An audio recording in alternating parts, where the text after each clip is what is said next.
Halloween 2 picks up directly at the point where the first film ended. Something I think is unheard of before this. I can't remember any films doing that before this one, so please correct me if I'm wrong.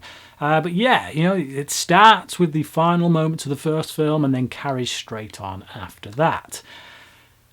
But is it any good? Well, there's not much to report with regards to the story because it is essentially just Michael Myers hacking up as many people as possible and trying to get to Jamie Lee Curtis. Now, the only thing they add here, and I feel it's very shoehorned in, is the twist that it turns out Jamie Lee Curtis's character is Michael's sister, and that was the reason he went to Haddonfield all along, was to get to her.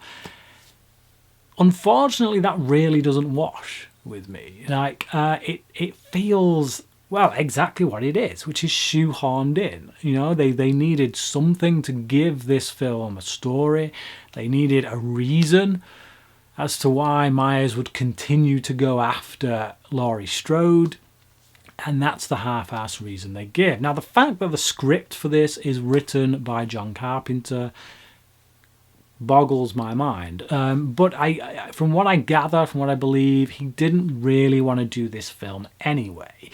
He was convinced to just come back and write the screenplay so that the producers could at least attach his name and at least sell it to fans, I guess. And John Carpenter has never been one to shy away from making a quick buck, so that's precisely what he did here. The script for this isn't particularly good. I think this is a film for the slasher genre fans who are literally coming to it just for that element. They want to see their favourite iconic killer taking out as many people in as many different ways as possible. And if you like that kind of thing, then this film is for you. I, for one, like my horror films, slasher movies included, to have a bit more story, to have a bit more character. Thankfully, we do have Donald Pleasence back again. I think he is a saving grace in this film, though even he here, only the second film in, it does start to feel like he's just retreading old ground. Some of the things that he says to the police officers he's working with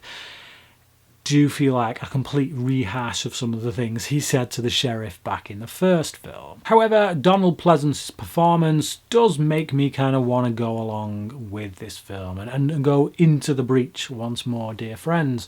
There are quite a few brutal kill sequences in this. One in particular involves a hot tub in which Myers turns the temperature right up and basically burns this woman's face off. And yeah, you know, if you like that kind of thing, fair play to you. I do think you notice the loss of John Carpenter behind the camera with this film as well. Now, we still have the same cinematographer, so that's quite interesting, I will say. It's interesting to see a film, a sequel, that has the same cinematographer but a different man kind of calling the shots. That really is a great insight into how that can affect a film. You know, like does the look of a film rest solely on the shoulders of a cinematographer, or is it about that relationship between director and cinematographer? And I think these films, the first Halloween and this one, proves just how powerful that relationship can be. Because in the first film, we get a lot of roving camera.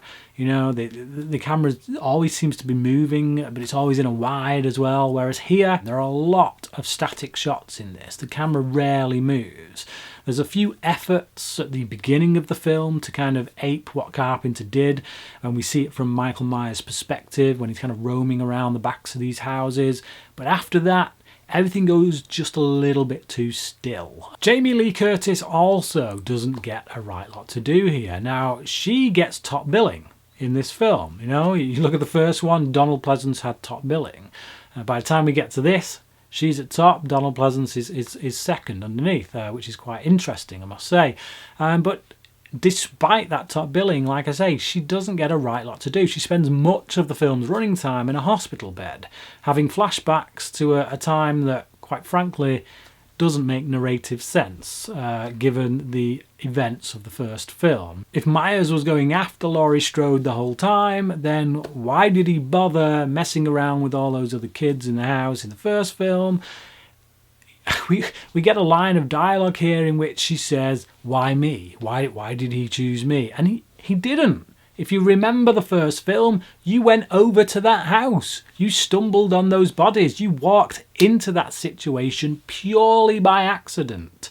So this whole notion of trying to twist it and turn it like he was there for you to begin with, it really doesn't make sense at all. Even Myers in this film does things that don't make sense. Like the sense of geography is a little bit sketchy. Like 1 minute he's in the hospital, like he's got in, and then the next minute a security guard's going outside to check a break-in in the storeroom, and it's like, what?